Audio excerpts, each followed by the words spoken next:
এই এই এত বড় ব্যাগে তুমি কি নিয়ে যাচ্ছ? তুমি তো আসার সময় একটা প্লাস্টিকের থলে নিয়ে আসলে, আর যাওয়ার সময় এত বড় ব্যাগ নিয়ে যাচ্ছ। দেখি এর মধ্যে কি আছে, দেখি। বৌদে, মেলা ফ্যাচ ফ্যাচ করো না তো। এর মধ্যে না তোমার কিচ্ছু নেই, ঠিক আছে?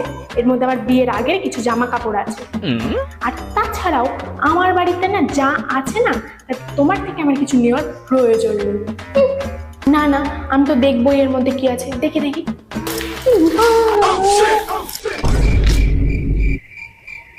ঝুড়ি, ছোলা, তেল,